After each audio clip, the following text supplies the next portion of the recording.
Thank you very much. And now we come to the category of Best Propaganda Minister. The nominee for this year's Oscar winner comes from a very repressive, heterogeneous country, best known for its pathetic credo to be one and indivisible, despite all their own very efforts to prove the contrary. That country is being run by a small clique of mafia gangs, each trying to outmaneuver the other in their quest for more influence and power. At the helm of the gangster regime is the boss, well known for his absenteeism, more interested in feeding himself fat than actually running the country, for he is totally disconnected from the realities in his country, a country which he, on his part, is running at the orders of his white bosses. At the center of the power struggle is the lizard, well known for his egoism and treacherous art. And my name is Mr. Issa Tchiroma, Minister Issa Tchiroma, for having been a minister for 4 years in my country. I am an engineer by training, married, and I have three daughters. One is doctor, and 2 others are very well skilled and qualified, and they are abroad. And I have been an MP, Member of Parliament, now former minister, and I am dedicated and devoted all my time now for the improvement of the life, of day-to-day life of Cameroonian in Cameroon and within the democratic process which is in place in Cameroon today. Excuse me, Bakari, hold on. I'm coming for you now. I'm coming for you. Bakari, hold on. Why are you running?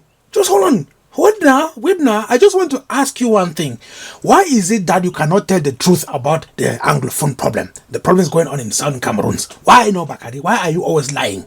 Why are you? Stop running. Please, hold on. Wait a moment. Just wait. Wait now. What is wrong? Tell me the truth. Tell me. I'm your friend now, Bakari. I'm your friend. I'm also a lizard. Bakari.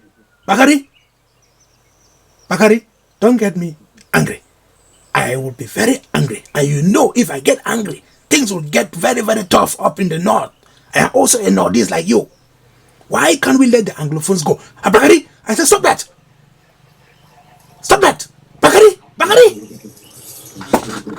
So I'm just wondering, why hasn't this been discussed? Why has it come to this? Why is it that people are in jail? Why is it that people are being assaulted on the streets by the police? If it's so easy, if it's just a matter of dialogue. They refuse to come and dialogue, madam, because they have their own agenda. Put them the question, what are your hidden agenda? Cameroon government is ready to meet you, discuss with you, and there is no question which is taboo. You want federalism, you want secession, no problem. What says the Constitution? On an issue that we've had very, very many complaints about, people are saying that the internet is down in the English-speaking parts of the country. Why is that? Internet is a marvelous tool that can bring together the world as a whole and Cameroonian in particular. But when you use this tool to incite hatred, political upheaval, riot, it is wrong. This, unfortunately, what is being done with this marvelous tool that we call internet. From the information that we're getting from lots of people, and they send it to us as a program here on Focus on Africa, and they also send it to us as presenters of the program, they say the information that they are putting out there is of them being assaulted, being arrested, being harassed by the police. And that, they say, is what you are trying to stop by shutting down the internet. It is completely wrong, madam. This information is misleading. The reality is completely different from what they have been telling you, and I am here just to gainsay this information. 1, 2, 3, 4. Tchiroma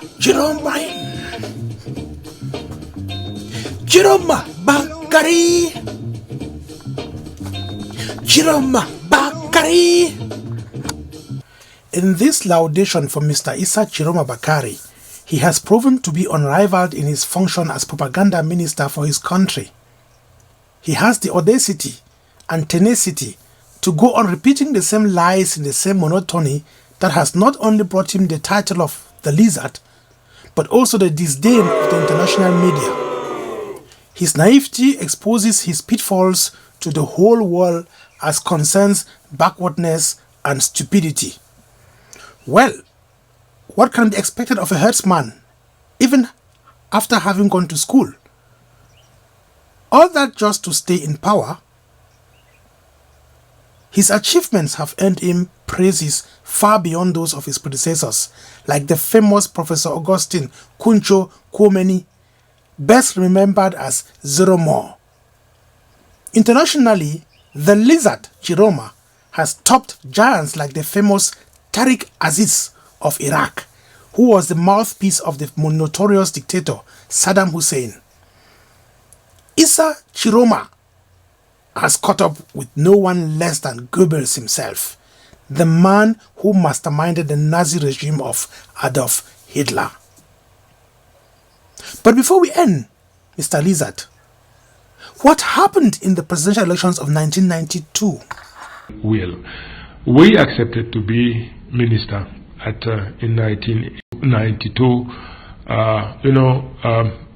Really, Furundi was elected as a head of state, but he was deprived of his victory. And he self-proclaimed himself as the elected of state.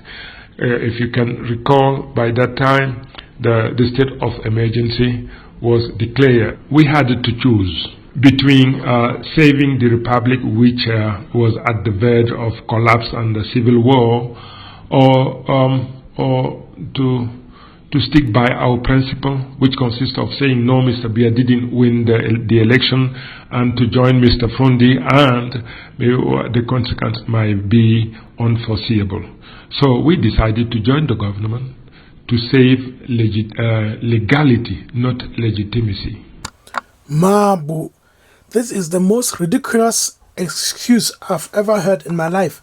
So somebody was elected democratically by the people, and the gangster man Biya, with his French supporters, with his French bosses, they decided to impose their own candidate, Paul Biya, onto the Cameroonian people.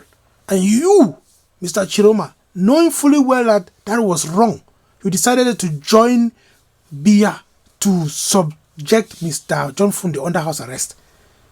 And you call it legality. What was legal in all that? Legitimacy, you refused to accept. Instead, you joined Mr. Biya to ruin Cameroon. Look at what that has brought to us. 1992 till 2017. Look at where we are now. Mr. Tchiroma, history will judge you. History will judge you together with the others. You will have your turn.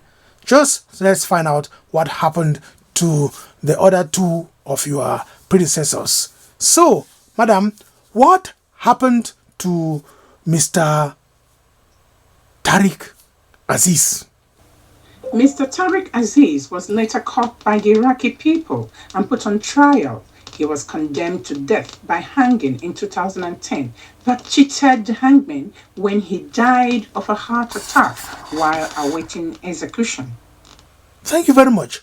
And what happened to Mr. Joseph Goebbels, the Nazi propaganda minister, who was almighty, who together with Hitler killed 6 million Jews, just to mention those? Oh well, when Germany had lost the war and the Russians were closing in on Berlin, Joseph Goebbels committed suicide after killing all his 6 children and wife. Well, the lizard, Mr. Issa Tchiroma Bakari, your own turn will come. History will judge you.